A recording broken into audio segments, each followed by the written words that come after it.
But before we start our own session, I just want to check. I just want to check within the audience. Can we do a raise? Can you raise your hands? Who among you are bloggers or want to be bloggers? Whether it is a travel blogger, whether it is any kind of blogger, raise your hands, show of hands. Okay. Who is from the travel industry? Everyone else pretty much. Third question, who is a Marvel fan? Excellent. The question was basically because at least you guys will understand this connection which I'm trying to make here. OTM 2022 feels like the coming back from the decimation and returning up to Thanos' snap. Because OTM 2020 was the last event I attended. And after that, boom, we are in 2022. It almost feels like 2 years just whizzed past us and we don't know what happened. So it was, at least personally for me, it was very challenging. There were a lot of things that had to be changed in my own life, in my career. But I would first want to just understand from the rest of the speakers, and then I'll come to my own story. We could start with Monica and on the left-hand side. How did you cope with the pandemic?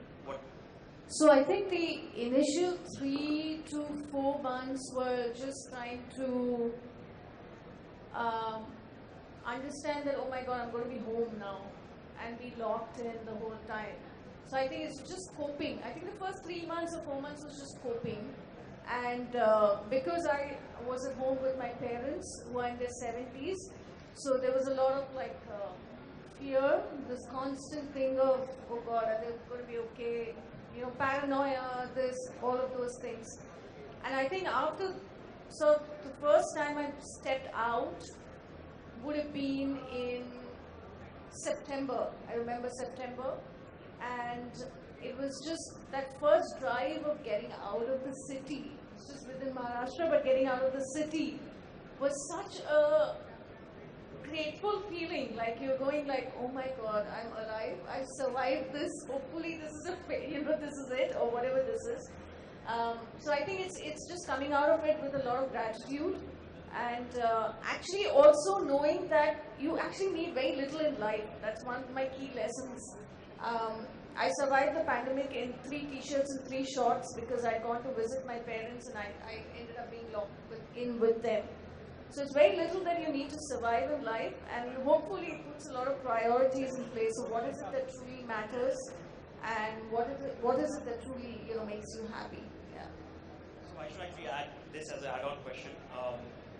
This was you coping as an individual. What about coping as a travel content creator, as a blogger? Also, as a blogger, I would say that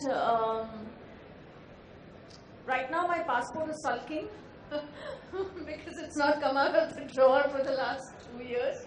So I'm like massively itching to get out, really, really itching to get out.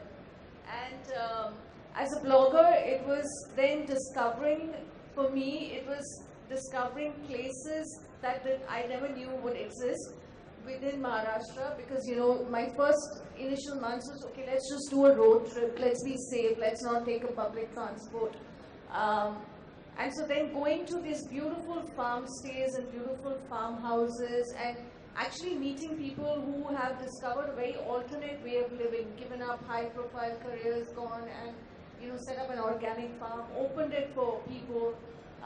So I think for me it was huge understanding that it doesn't always have to be a massive destination. You think travel, you think, oh, let's go to another country, or let's go across, let's go to South, let's go Kashmir, It was just knowing that, hey, you can actually travel in your own backyard, what we call as backyard travel. For me, I would call it as backyard travel, and discover a lot more. Like Maharashtra is beautiful in rains, it's beautiful in winters, The ghats are stunning. So for me, it was discovery of all of that, at least in the first 6-8 months of our pandemic.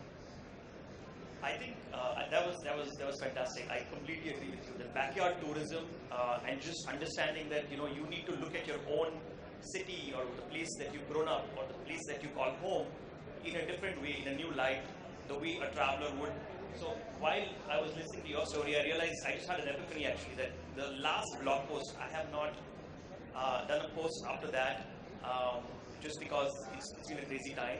Of course, I've been active on social media, but when it comes to blogging, that literally took a pause for a really, really long time. But the epiphany was that the last post is basically about exploring Mumbai as a local. Exploring Mumbai like a traveler, sorry. So, and I realized that at least when I blog, my audience starts with me. I first write for myself, right? These are almost like mental notes that I can revisit. And I didn't realize it then that I was writing for myself because nobody imagined that we're going to be stuck in a pandemic and the only place you can travel to is around your own city. So that's fantastic. Nishu, what about you? How did you cope as a person and as a blogger? So like most of us here, I think they're going to agree with my answer that I made the dalgona coffee and the banana cake to survive the initial phase and watched all the food videos and kind of just survived on that in the initial few months. We are totally judging you. Yeah. But after that, definitely, like, it was, I was thinking that when people are scared to come out of their houses, how can I recommend them being a travel writer? How can I tell them or suggest them that, you should go to this place? Because my conscience was not allowing me for recommending people to travel.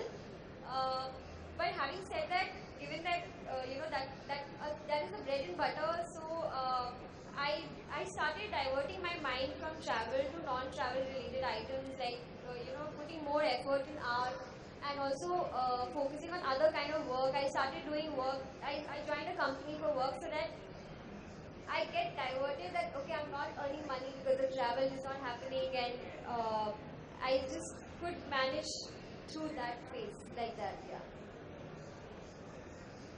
That is awesome. I think one of the things that people forget is bloggers are also human beings who need to make a living.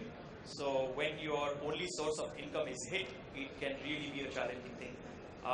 Which is why one of the things that I've always recommended to folks is, as a creator, you cannot have a single source of income. It's a very challenging thing to always have. This is actually general advice for everyone. You should never have a single source of income. But I'll come back to that later. Why don't we move on to you, Avantika? How did you cope with the pandemic, with the lockdowns, as an individual and as a creator? Yeah, I think what Mansi said, Monica said, was very true.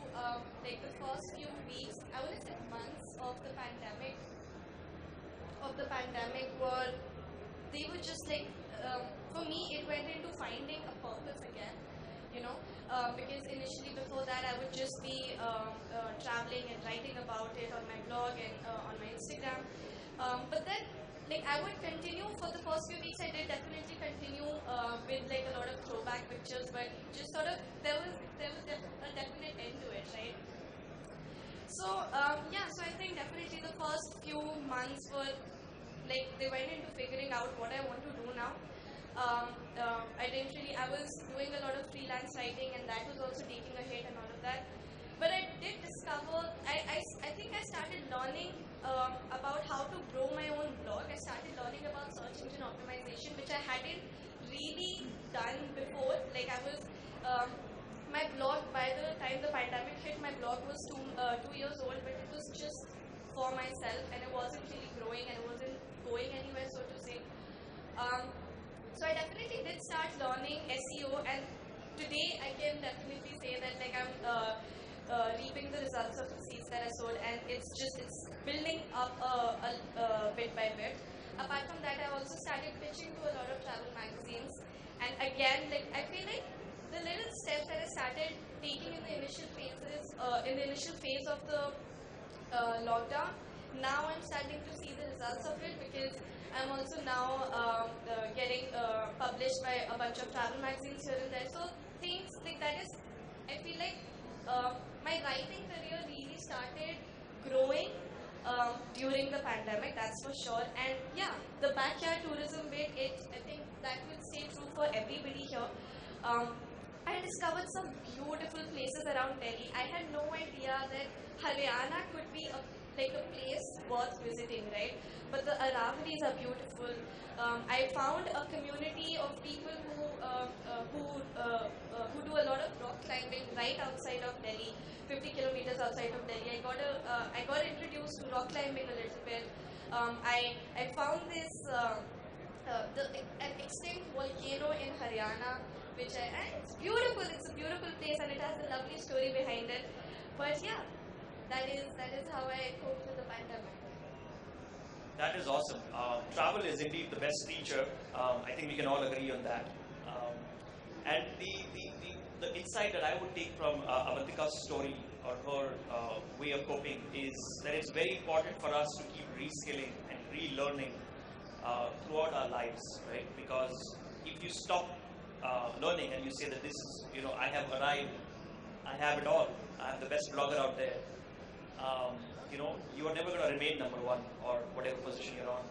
So it's great that you invested your time in reskilling and learning something new. And that's something, again, it's great advice for people who are just starting out, or even for those, actually let me rephrase that, for anyone, right? It's not about just when you're starting out, it's for anyone at any point in their careers, always very important to keep reskilling.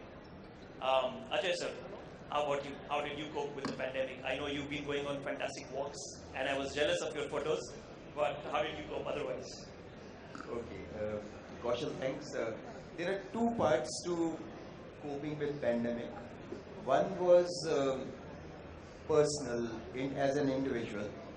So as an individual, thanks to my press club card, I could actually step out and I was not really locked in. I was in Mumbai at that time and I shot Mumbai extensively, and it is such a beautiful city, nobody realizes it because it's always milling with people. But I shot Mumbai without people. So I have got shots of Gateway without even pigeons. So it's that kind of stuff. So I think it's no pigeons. No pigeons, yes. People is fine, but no pigeons also. I went to Vasai Fort, meaning such a lovely place.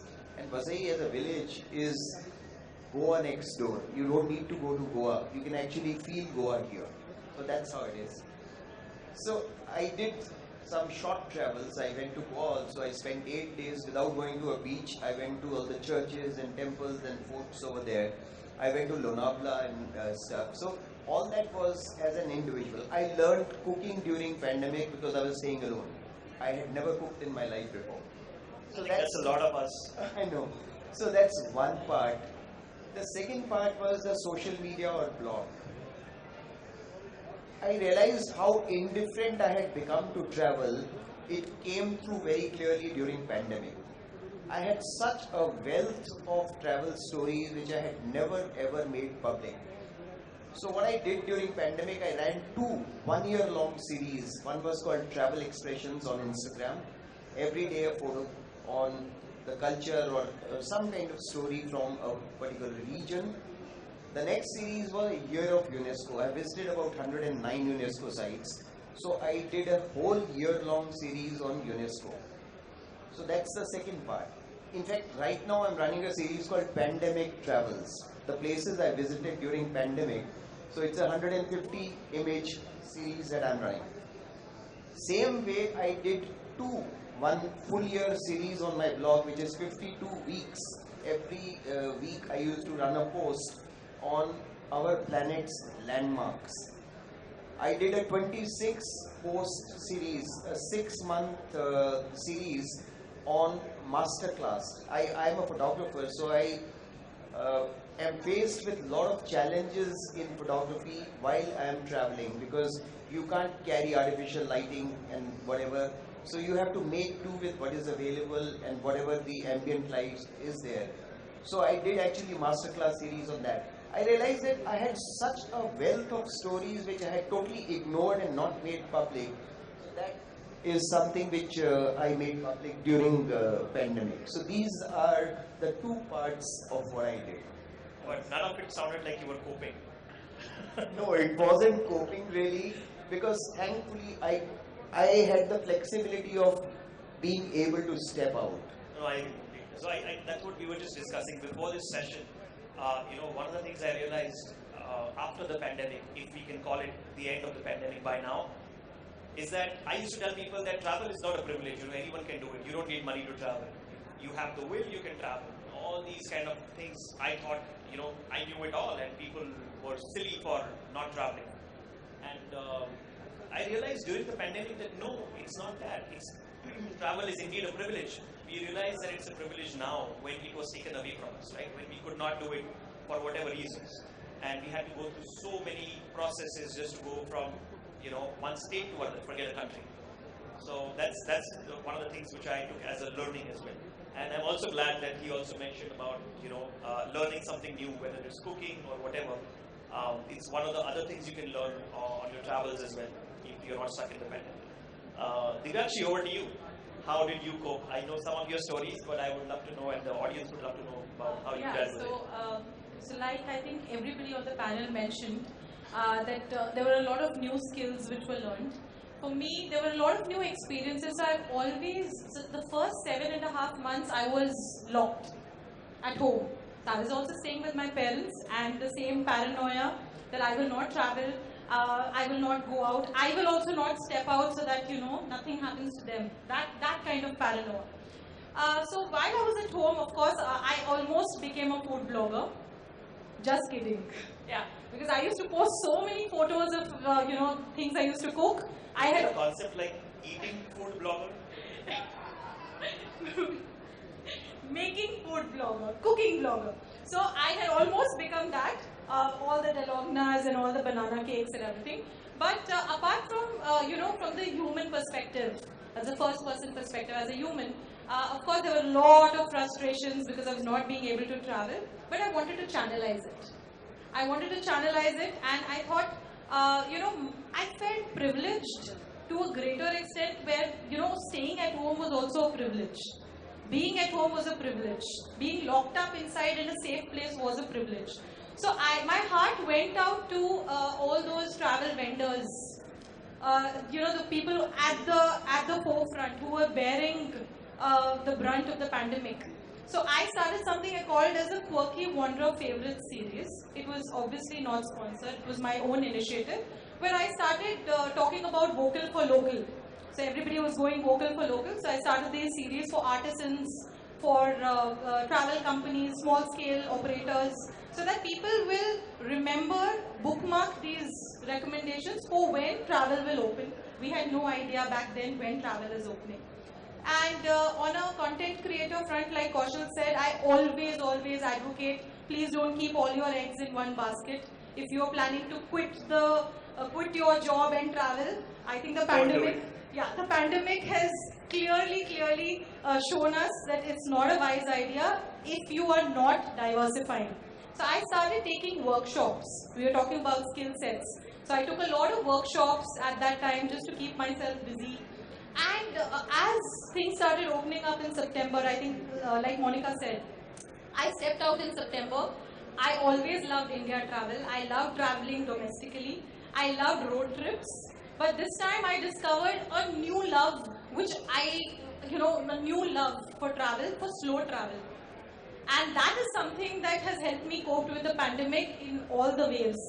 I hope this is the last wave, but all the waves that we've ridden on. So I think slow travel has helped me a lot. I stayed for 6 months in my family vacation home in Govardhan, which is in Mathura. So it was like a farm stay. Stayed there, stayed in Himachal for 6 months. And I actually discovered meaningful travel. I mean, it's not as if I never did meaningful travel before, but this was a different level of traveling where I'm staying in one place, being in Himachal for 6 months and not visiting Manali, that kind of travel, which added a lot of, I think it also shaped my content in a better way. So apart from that, I did a Quirky Wanderer mini series.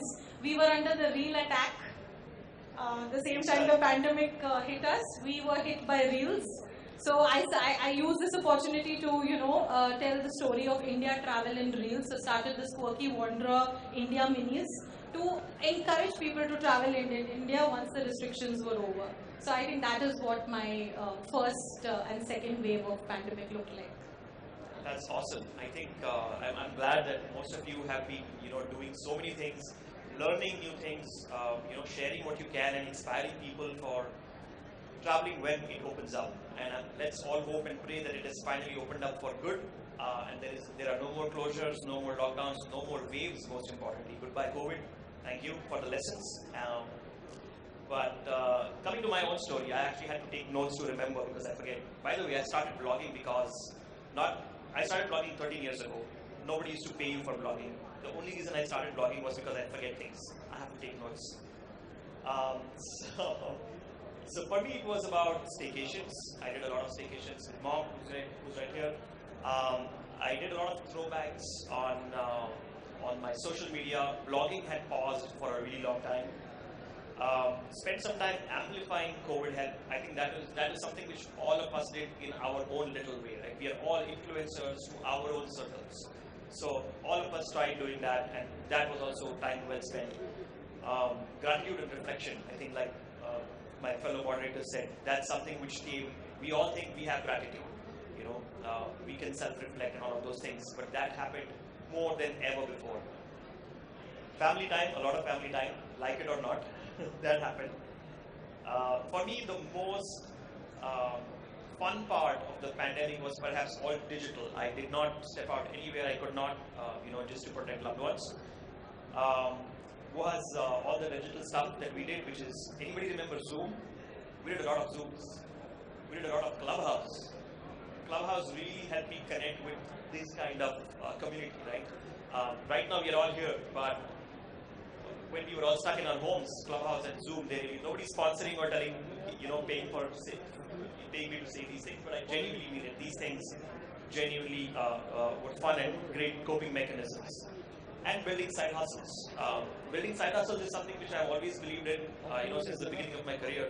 But it's something I recommend to anyone, whether you're starting out or whether you are well established. Always have some more income streams. I built two separate things. One which is an app for connecting other travel content creators and bloggers, and one which is a community creation platform. So two different side hustles which I could do in the pandemic. In fact, both happened in 2020. And my travel blogging really was on a pause except for social media. So I think that brings me to the next question, which is, for me, my own blogging style changed a little bit because of, what happened around us, and we were not really traveling, so we had to give people a different way of looking at travel. Let's again start with you, Monica. How did the pandemic change your traveling style, or how did you adapt? So, I won't say that it really changed, but I think it's a different way of looking things. Okay, so when you travel, let's say you travel to a different country, how you view that country, the culture, the language, the food, all of those things become very new to you. You're discovering a lot more. I'm somebody who has strong affinity in terms of cultural travel. So I'm very drawn to markets, people, food, more than let's say a monument. That would be second on my list. Going to a local market would be first on my list. So now when we're traveling, when you're road tripping across, there are a lot of things that are familiar to you. So the food is familiar, people are familiar, language is familiar. Those things are there. But then what really became discovery for me was a lot of off-roading. So a lot of my captures, a lot of my little blogs or whatever you call it, Instagram, my stories, all of those things became about discovering parts of a village or, like I said, I did a lot of road trips around Maharashtra. So parts of Maharashtra that I didn't know, forts that you didn't know that existed.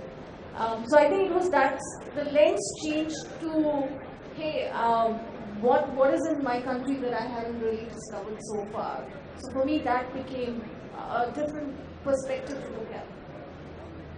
Got it. So it's all about perspectives, and that's fantastic because to me, travel is first about perspectives. It's just a shift of perspective. It's, like I said, even your own city, if you change your perspective and look at it as a traveler, you will fall in love with it. So it's fantastic what you've been doing as well. What about you, Nishu? Did the pandemic change your style of telling stories or blogging in general? So see, for me, travel writing is about my experiences. And with the pandemic, the way I travel changed totally because I'm the kind of a person who would take a metro or take a train. I would prefer that. I would prefer, maybe looking at the strangers and thinking, observing what they are doing in different cultures, how people travel, When I'm on the roads, when I'm meeting strangers, then that is the true essence of travel for me. And like Monica mentioned, going to the markets, seeing people, maybe early morning markets, how people are going and getting up, buying their daily essentials, and capturing those moments on the camera.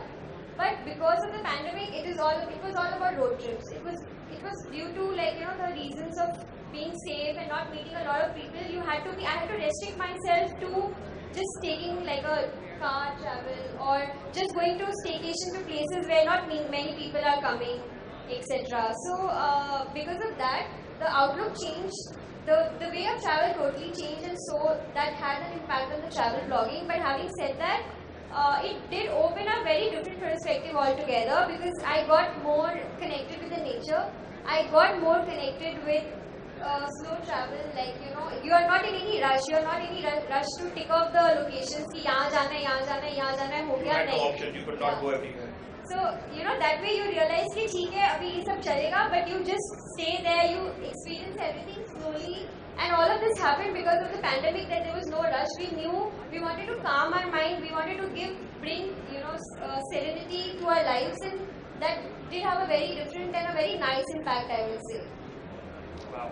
I mean, if you're going to stay 5 or 6 days in a village, in a homestay in a village, life is pretty much, it's very slow life, right? Fantastic life. Yeah, it is very fantastic life. So it's all about you just get out and walk. There's no destination in mind.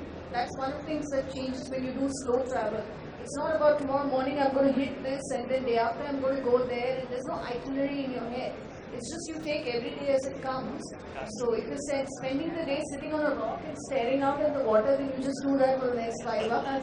I mean, that's pretty much But I don't know if I'm just specifically asking this. I know that's changed your style of travel, but has it changed your style of telling storytelling in terms of the format? Have you adopted any new formats? Have you changed from, like I changed more from blogging to social media? I have not been social media first, I've been blogging first. But the one thing that has changed for me is I have now become social media first. So any such changes? Yeah, like format I mentioned earlier, probably I also used to focus on top things to do in the city. But now maybe I would focus on how to spend 2 days without distraction on a hill, like that. So the way of picking stories did change, and also the fact that we all know that now everybody says video is the thing.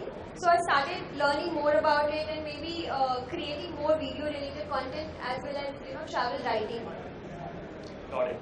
What about you, Avantika? Did the pandemic had an effect on your overall storytelling or format of telling stories?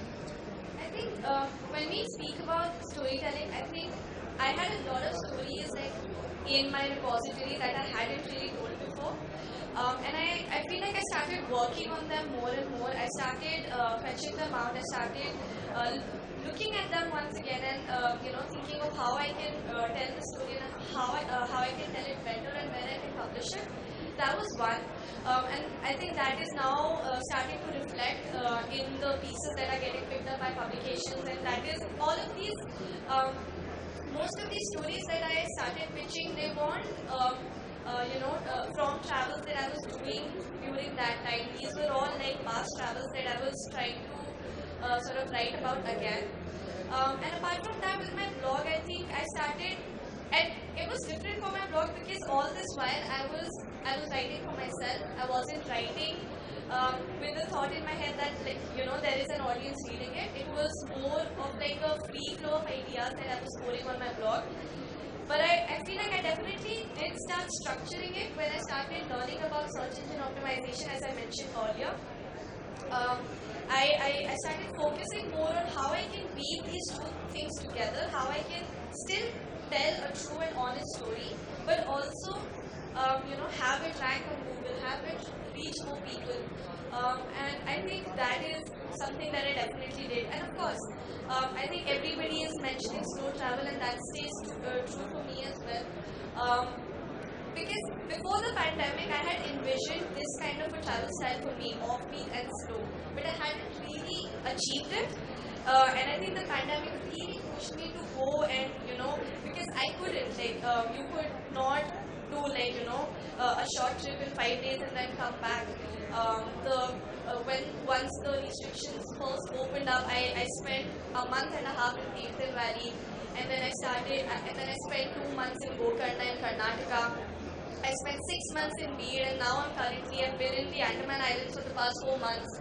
So I think the pandemic definitely did push me to sort of to live to have the kind of travel experiences that I had envisioned for myself before, and now they're coming true. Got it. So I think so far what I read is that most of you haven't necessarily changed your travel storytelling style as such, but what has changed is your perception of travel, your style of travel itself, and therefore it may have had an effect on the way you tell stories. Going from listicles to going and fully experiencing a place, that's the kind of shift that is starting to happen. Ajay sir, over to you. For me, blogging actually started more as it was thrust upon me, because I used to shoot and send images to the publication saying कि ये photo छाप लीजिए, तो they say okay इसमें 500-600 words लिख लीजिए. So that's how I started my blogging, and that's when I realized that given the fact that I shoot locations, destinations, places. For me, the style of writing since then has been to make a destination desirable. In fact, that's my tagline, making destinations desirable. That hasn't changed. My storytelling style is still the same. I actually urge people to go and visit that place and experience it for the reasons that I enjoyed it for. And that hasn't changed. I provide loads of information even in my Instagram captions, which is the history and the backstory of those places. So that really hasn't changed. But what I experienced was that initial first year of that lockdown, etc., my travel was more in my own personal vehicle rather than trying to take any, public transport and stuff. When I started to actually fly and all, which was after a year or so, I realized airlines have become a little more considerate. Like if your bag is not 15 kilos but 17, they were just not charging you for that excess baggage. Don't Which take this as advice. We do not absolutely, recommend this. because otherwise people like Indigo and Spice Jet, they were usurious. Adha kilo badta tha, they will say excess baggage, literally. But they had become kind. They had seen those tough times and they realized, and perhaps that's the change that I've noticed. Second, I realized that although I am a travel blogger and I have loads of stories to tell, but there is no more money coming from travel blogging right now during these pandemic times. So I branched out and started working with social sector. Because कुछ भी हो जाए, pandemic हो, तूफान आ जाए, आंधी आ जाए, social sector thrives. So I started doing workshops, photography workshops for their on-ground staff, and I also started doing assignments for them. मैंने कहा कहीं से तो पैसा आए, because travel पे तो पैसा नहीं है. So I'm so happy that travel is kind of bouncing back, and this is my first love, this is my passion, this is what I made into a profession about 11 years ago. So I'm going to want to continue with it. लेकिन अब पैसा था नहीं तो कहीं और से ढूंढ रहा था मैं. So that's what I did during this period. So my experience about storytelling or about my own way of travel and how people in travel industry started to deal with us, I just shared that. Thanks. Thank you, Ajay. Over to you, Lindsay. What about you? How has the pandemic changed your style of storytelling? Did you adopt any new formats? Yes, I did. Yeah. So I did shift to videos, making videos. So I realized that I was, with reels coming in, and reels were always associated with TikTok and were always are still seen in a bad light. But I decided to put my own twist to it. And because I started traveling in India, like I said, and road trips, I had not taken a flight for 1.5 years into the pandemic. I had not flown. So I was traveling by road. I discovered a lot of places around Govardhan which were not on the map. Heritage destinations.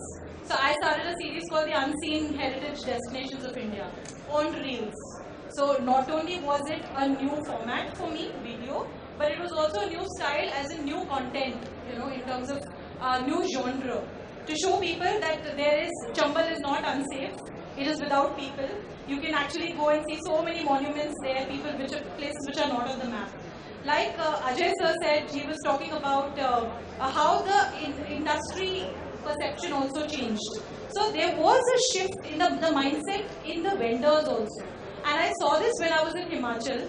So I was only staying in properties like Monica mentioned, in either independent villas where I could cook my own meals, had a kitchen hai ki nahi hai. That was my, that apprehension was there. So I need to only be in villas where social distancing is possible, staycations and stuff like that.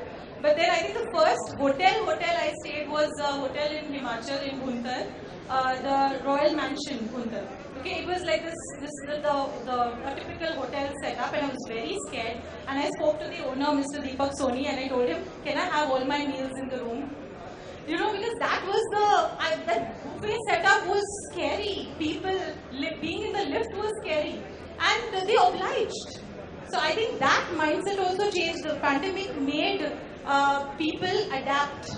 That entire the goldenness of 5-star hotels and everything faded to a great extent. People didn't prefer chain hotels. People preferred interacting with local homestays, staying in a local homestay versus a chain hotel. And that is where our style of traveling changed. At least mine changed, where it became more of local interactions. So it was less about the destination for me, it became more about the people. So automatically it translated into my content where I started telling stories of people. So these people, so when I stayed in Himachal, I had this entire series called Healing in the Hills. It was all about my homestay owner. So basically it was not a homestay actually, she was my landlord, Kamla Auntie. And everybody on my social media knows Kamla Auntie now. Because she's famous, because my content was all about interactions with her. We went for walks, we did this, we did that. So I think my style changed, of course, it was slow travel. Everybody has heard of FOMO, fear of missing out. For me it became JOMO, joy of missing out. I was happy not going to Manali. I was happy not doing the regular stuff. Like the listicles that you talked about, it was more about stories, it was more about missing out, and more about the joy of rediscovering slow travel. So that is amazing. I think again we can agree that most of the people have not necessarily changed their style of storytelling. What has changed and happened is people have gone back. I literally was saving this point for later, but this panel kind of says or proves that we are kind of going back to our roots, embracing local, hyper-local travel, embracing vocal for local, things like that, right? Which is a great thing for the economy overall. Even overall as a country, it's not good if only some hubs are making money or doing business, whereas some cities and towns are not. I think it's going to be great for the overall growth of the country, where you have a universal growth as opposed to hub-based growth.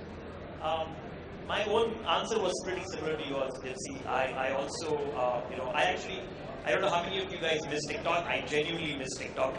It was one of my coping mechanisms in the very first few months of the pandemic. But after that, when, of course, Reels took over, and then that's also been a great, fun way for me to not only create, but also consume. I think the consumption happens first, right? As creators, we first have to be consumers, and then we create. So I thoroughly enjoyed being, in the family, we all enjoyed such kind of videos, short form content. So for me, the shift happened a lot from, I'll be honest, the shift did happen from text-based content to visual or video-based content. But that's not to say that text has gone away. It's very much there. But for me, I embraced video in that way. Still a long way to go, but loving the journey for sure. Next up, my question would be about, do you have any interesting insights to share from your travels, from your destinations? So, I have one more question coming up. I don't know how we are doing on time, Neha. So, I have one more question coming up, which is going to be more for the industry. But I would ask this more for yourself. Do you have any insights from your traveled so far from about destinations, about properties that you visited, either in the pandemic or slightly before the pandemic also? Any insights, any takeaways, learnings? I think one of the things we just discussed was about slow travel. That was clearly a very key insight, that we are embracing backyard travel, we are embracing slow travel, meaningful travel. Anything else you want to? So during the pandemic or just Starting with during the pandemic, or even you could deep dive into something earlier also. So for me, essentially because I'm a solo traveler, I'm also somebody that does a lot of spontaneous backpacking, traveling, picking up. So one of the things that really I would advocate to a lot of women to travel, and if you haven't traveled, then one of the things that I would tell is please start traveling. Pre or post-pandemic, it doesn't matter, but open up to travel. But for me, like during the pandemic, one of the things that I got slightly stuck on was because I don't drive, my solo travel did take a bit of a hit. So now that travel is opened up again now, so I think one of the things that I would ask is, you do a little bit more, be a little bit more careful on how you're traveling, especially if you're going to take hired taxis or stuff like that. I think you need to be a little bit more careful on how you choose to travel now post-pandemic. Now you're going to fly, you're going to do a road trip, check on whether buses are safe, how safe is it, those kind of things from my perspective. But generally also as a solo woman traveler, and I think Avantika will agree with me, I think a little bit more research is required now post-pandemic. See who's opened up, who's not opened up. Things that you thought were okay to travel earlier may have changed drastically. People may not be so open to you just coming up and landing up. I've seen that a lot, especially when you travel to places that are smaller, who haven't really witnessed the pandemic to the scale of that we have in Bombay, and you come and say, oh, you're coming from a bigger city. People are a little hesitant, they get a bit nervous when you turn up. So do contact your host and go a little bit more prepared. I think my spontaneity has gone down. It's taken a bit of a hit. I won't be able to now pick up my backpack and go so as easily that I could do earlier. So that's the key takeaway for me is I just might have to plan a little bit more than what I would do. I'm hoping that that's a temporary problem that we're dealing with. I hope so. Yeah, I really hope so. I really don't like planning my travel. I love getting out. Absolutely, likewise. So I think once this whole RT-PCR and basically once the pandemic is behind us, it will just be way more easier for us to go back to those spontaneous, last spur of the moment kind of trips. So let's hope, let's keep our fingers crossed for that. What about you, Nishu? Any insights, anything you would want to share from your travels, from your experiences, journeys so far? Yeah, sure. So one thing is that I learned to become more adaptable.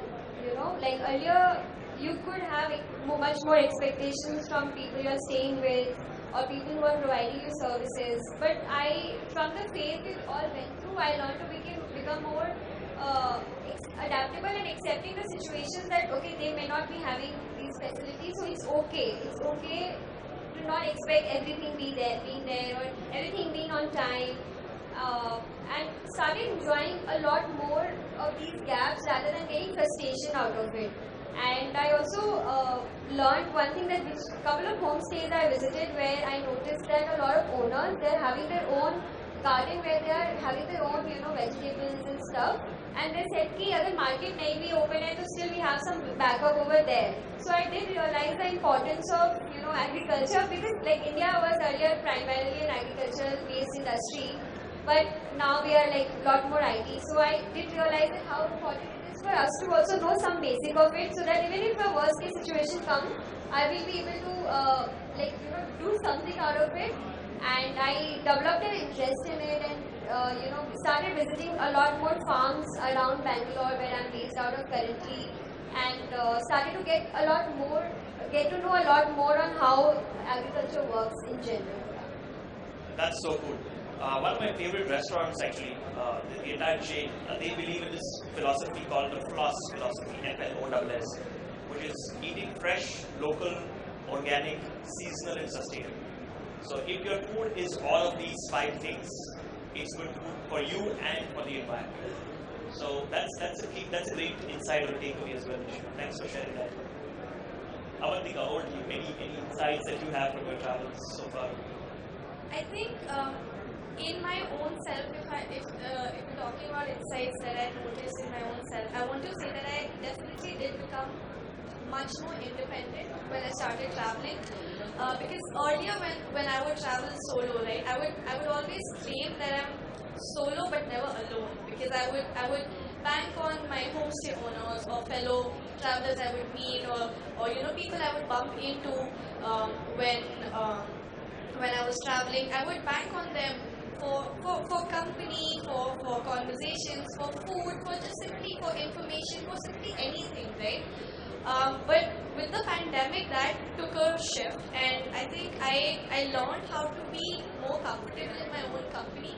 I learned how to be I learned to be okay with just spending time with myself, even if I am alone and I don't really have other people to talk to. I learned how to be how to not get bored with my own company, because that is something that I used to feel before. So I think I definitely grew in that sense. And also I learned how to cook, and not just not at home, doing basic baking or just doing it for fun.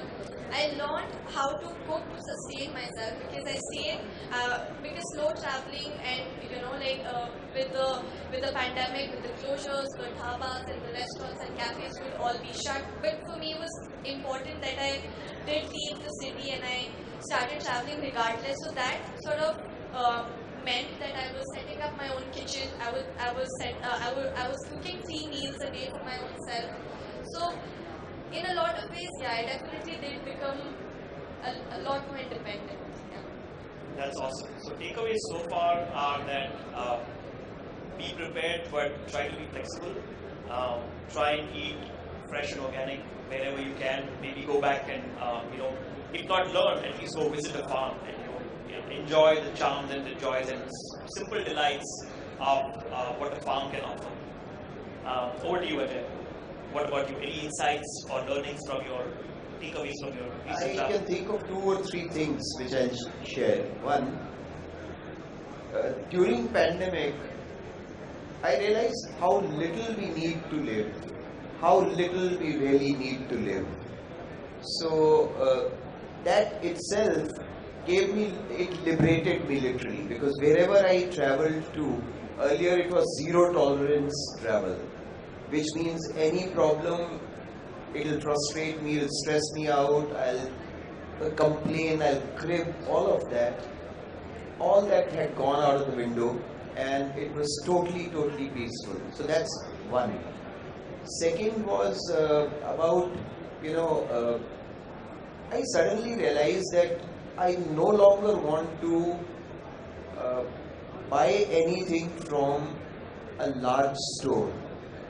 I started actually making all my purchases from pop and mom shops, because those guys were having it the toughest during pandemic. So that's the second thing I realized. Third, in my storytelling, I told stories about some of those artisans whose vocation, whose skills are not being appreciated these days because of machine-made stuff.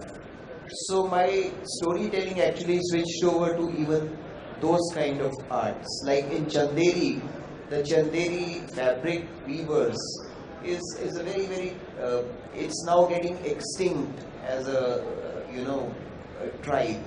So those things happen. And fourth, I also realized that the time for free stories being given to people because they are giving you free travel is over. I have stopped giving any free story for anybody who is giving me a fam trip. No. You better make sure that my bills are also taken care of, because I have bills to pay also. And I'm in it for my passion, but at the same time it's my profession. So I've stopped giving free stories for anyone. During this pandemic, I just realized times are tough, and I need to be paid for my storytelling skills. So these are the things which happened. Thanks. Couldn't agree more with you, and thank you for the representation. I particularly want to go back to your earlier point. I think it was a fantastic point. You know, the change from going from zero tolerance to being a little more empathetic, being a little more kinder to people, even if there are some mistakes. The hospitality sector, people are under tremendous pressure to deliver and always cater to the guest. So I think if we just go with a little less expectation, obviously they will over deliver as much as they can. But if you let go of some faux pas once in a while, it's okay. We need to be a little more kinder in these tough times. Thank you for sharing that one. Let's see, over to you. I will probably not share too much of my own, but after that we'll do one more question, and then we'll open it up to questions, because I'm sure people will have a lot of questions to ask. So any insights you want to share? A couple of them actually. Number one was the biggest realization that happened with me. I was always a Bombay girl. So I knew that wherever I go, at the end I need Bombay. I need the city. I need to be in the city. And I think a lot of us have that kind of notion. I was one of them. And that came crashing down in the pandemic because my definition of home changed. I realized I could stay without Zomato and Swiggy in Govardhan, in Himachal. I realized I was okay without the one-day deliveries I was getting, I was being spoiled in Bombay. So I realized that, and I realized how tough and how tough it is. It's very challenging. It looks very rosy on Instagram, but it is actually very, very challenging when you have house helps who are not professional, like they are in Bombay. Something as basic as that. So you have to have your patience. You have to be kind. You cannot lose your patience with those village folks and expect that kind of a city life. It's different. It's very fruitful. But nobody talks about the challenges of being in a village, So I realized that humanitarian change, of course, was there. But I realized I can stay out of Bombay. That was one of my biggest realizations. Second, what the pandemic did was the initial stages. So there was this entire spectrum. Jahan pe this girl is so paranoid that she's taking her parents to Oberoi and sanitizing the doorknobs. I've done that. That was my level of paranoia, to actually opening up into getting into Himachal, talking to homestay owners and losing my knots. Basically, I was adjusting and adapting, like people said. I started cooking my meals on travels, which I never did before. So I think that philosophy of loss is for real. I have stayed in Himachal. I have learned how to farm. I cooked my tomatoes. And I think everybody, irrespective whether you love your city or not, should have this experience once, where they go and stay in a farm, cook their own vegetables and have it. Nothing can be more fruitful than that. So I think that is one of the insights, two very, very important insights that I had to share. One was that I could stay out of Bombay, number one. And second was the trust factor. So how the entire industry came to the fore. Every player did their best to ensure that people are trusting in travel again. And I think every vendor has done that, right from the cab services with the perfectly sanitized cabs, to the hotels who are actually allowing you that option of having meals in your room, which was unheard of before. Yeah. I mean, like it or not, that's the challenge of the service industry, that you have to adapt or you die. So, can I add one more insight? Sure. So I also noticed that after all the months of lockdown, when I suddenly visited a beach or a monument, it was much cleaner. So I realized that we are the people who really make places dirty, and we are really capable of keeping them neat and clean. So that was like the insight. I was like, okay, we really need to do something about it, and we can really do it so smoothly without putting any extra effort. I couldn't agree more, Just one small addition. You all know about AQI, the Air Quality Index. That 1 year that I was in Mumbai, the AQI never crossed 100. It was mind-blowingly good air for that entire 1 year. So that's something actually impressed me a lot. Elon Musk needs to invest his money somewhere else.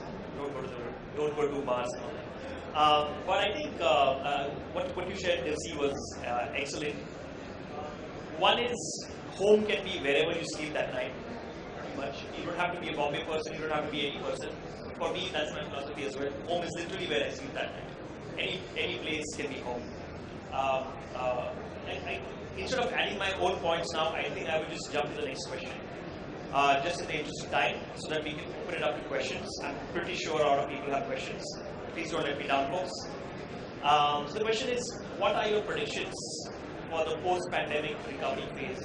For the industry in general, for the travel blogging world, do you think travelers are raring to go right now? Are they going to be a little more, are they raring or are they waiting? So as we speak, I have friends who are currently in Egypt, currently touring around Europe. America travel is happening. I have friends who are currently over there. So right now I'm very, very jealous. Let's just put it that way. So people, travel is started. People are going to find a way. Because travel is not just, it's not like I'm a travel blogger, so I'll travel. Oh, I'm a solo traveler, so I'll travel. Travel is also a way of life for people to move on. It's an indication, okay, there's something that's normal that's coming back into my life. And that's where travel plays a big role. You know, getting out with your folks or with your partner and moving it. So for sure, we're finding ways. We've done that already. My first travel was 4 months into the first wave of pandemic. I found a way then. And now it's opening up. We're seeing that right behind us. That's a really big indicator. So I would say that we're going to continue. And people are coming back. The industry is bouncing back. It's already been doing in parts. So whichever part is open, there's travel, something shuts, something else opens up, that's happening. And a lot of local, I mean for the industry, there's a huge spike in local travel and tourism. I think now they're getting up for international. That's my take on it. And I'm ready, I'm just waiting when I get out, for sure. I couldn't agree more. Thank you to OTM for being literally the Batman, the beacon of hope for this industry, for its resurrection, for us to restart our lives and to restart travel. Nishu, what about you? So there is a saying that if you ask a child to not do something, he's gonna do that, right? So we have been put in our rooms in our cities for almost 2 years, and I think because of that, the travel industry and all of us are gonna come back and gonna come back really, really strong. And I also feel that because of the pandemic, the way people are working these days have completely changed, right? It is no longer that you have to be at your own desk and then only you can work. The offices are giving us flexibility to just be anywhere and work, and because of that, we do have a lot of potential in terms of a longer stay travel and people working from multiple locations, etc. So I think that we were hit for 2 years, almost 2 years, and but now we're gonna come back and there will be more plus to it rather than being negative. Yeah. That's a fantastic point, Nishu. I couldn't agree more with you. We are calling this revenge tourism, right? I think revenge is a very harsh word, but what we are looking to do is more of a bounce back, better, stronger, with way more purpose. So I think travel is going to look at numbers which they've never seen before. I think the industry is at the onset of a massive influx of tourists from all across. So it's going to be good times ahead, definitely. I also believe so. One thing I would. I think I really love how digital nomadism became so common and widespread during the pandemic, and I really think it will continue even once the pandemic is behind us, because if once people have understood that they have that option, that opportunity of sustaining themselves while also enjoying travel, I think they will definitely continue finding ways to do it, even if offices open up and people get called back to their jobs. But I think definitely the international tourism is already opening up, and for me as well, I'm also looking forward to a lot of international trips. So yeah, I think it's opening up, and it's opening up with a bang. That's another great point as well, Avantika.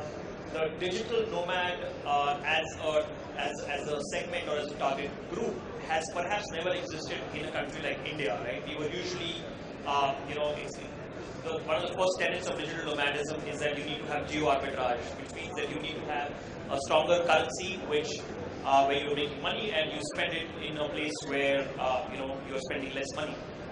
But I never imagined the digital nomad phenomenon to grow so much in India, and I think that's a huge market that is opening up in this country. The same thing with staycations, the same thing with long-term stays. So these are going to be again new markets which can be addressed by the industry. So thank you for those insights. Over to you, Ajay. To me, the travel industry is going to face something which they have never faced before. Business travel is not going to bounce back. People have realized that they can do meetings from wherever they are, and that is something which the industry they will have to face, because business travel is not going to go back to its earlier levels. But as far as leisure travel is concerned, lot more different kind of travels are opening up. Earlier it used to be London jayenge, Paris jayenge. Today, going to even an unknown village in your neighborhood is a travel. So I'm saying that's the second trend which is going to happen. Third trend is that the costs of running hospitality or airlines or any of that is gone up, because I was having a buffet breakfast in one of the 5 stars in Bangalore to realize instead of stacking up plates for the buffet, they actually had arrangements like a sit-down dinner arrangement where each plate was covered and sanitized, each glass was covered and sanitized. Their costs have gone up for all of that. So that is something which is going to also be borne by the traveler, because ultimately those are the costs. But I think at the same time, don't you think the food wastage will also go down, right? Because they are doing individual plated, just thinking aloud, that's probably going to bring down your food wastage. While that is true, but let's face it, it has actually pushed their costs up. That's one part. When it comes to the homestays or Airbnbs, etc., over there the costs have come down. So there is a dichotomy. On one hand, the costs have been pushed up, particularly for the top end of the chains. But for the lower end, the costs have come down because people are now making do. And I'm saying not just those people who are running the place, but even the travelers are making do. So that is something which is here to stay. So to me, these are the trends essentially. So, a couple of months ago, I would have agreed with you that business travel was, going to be facing tough times. But I think I can say this with utmost assurance that I don't think so. I think business travelers are bored of Zoom calls, are bored of doing these virtual meetings. You can do them once in a while, but you will always require the MICE segment to support you. You will always require some kind of outing, whether it is a company off-site or something like that, to get people together, because people will always want to be together, not always virtual. Virtual is a great complementary thing, but not a supplementary thing. I think the human connect is very, very important. And we're all saturated with digital connect. Couldn't agree more. The fact that we're sitting here, I was just going to say the same thing. I mean, for me, I'm so grateful that we can actually do that, and we're not doing this on Zoom, The first thing I said to Ajay when I met was like, I'm glad I could hug you in person, as opposed to, saying hello or doing a wave on a Zoom call. As much as we all love. So, people are ready for that, and people are ready to take risks for that. I think the place I see a lot of growth is going to come up is, I think Airbnbs are going to be more, because people want, if you don't want a very crowded place, you want your own space. And you're going to see a lot of homestays out in the forests or wilderness, a lot of farm stays that people are going to go and start exploring a lot. such fantastic problems to solve. Dipsy, over to you. So, I think most of my fellow panelists have covered the points, but I think one point that I really stand by something I've been promoting pre-pandemic, in the pre-pandemic days also, domestic travel. So I think there's a silver lining in the pandemic for domestic, tour operators, where foreign was considered fancy, outbound is still considered fancy, but people were pushed to explore India. Some people were pushed to explore India in a good way. So that really helped in the domestic income, bringing in more, generating income for domestic players. And I think this is not a trend, but this is something that is going to be here for some time at least. With the changing rules every day, the health regulations in the international and the outbound sector, we are going to look at more domestic players and domestic tourism getting a boost. Secondly, I think, like most people have said here, we're tired of virtual engagements, virtual parties, virtual meetups, meetings, virtual weddings. We're tired. So I think more of, rather than the revenge travel, I don't like that term. I would say people are just waiting to go out and travel with their friends and families. So that kind of travel, in the gap that they're going to get between the waves, that is going to happen. And I think lastly, those kind of properties which by design are supporting social distancing, like villas. I was in a property, Coorg Wilderness Resort. They had their separate villa settings where it is naturally possible, by design it is possible. Those kind of properties are going to get preference by travelers and also vacations. So people have realized that we can, we can work out of home. It's possible. We can work. Work from home used to be looked down upon earlier, but pandemic has changed that. And I think a lot of tour operators and a lot of people in the hospitality sector can leverage, not by making design changes, but only having a Wi-Fi connection, a stronger Wi-Fi connection. Small changes can do magic. Yeah. I couldn't agree more again. I think we can all, it's pretty much about time for us to end this session. We would love to take questions, but to very quickly sum up what we spoke about, right? I think we've seen the worst of this pandemic. Let us all try to hope and pray that we've seen the worst of the pandemic. Now what we're going to see is a resurgence of travel, a boom in travel. People are going to be traveling like never before. There are going to be new opportunities that are going to be created in new spaces that didn't exist before. And I think everyone is just going to be having a great time overall. We've seen the worst. The times ahead are, if I may, Anshit.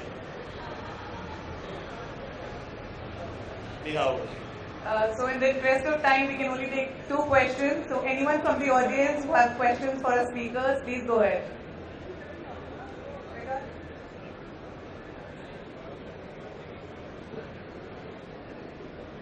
Neha, thank you for letting us overshoot the time.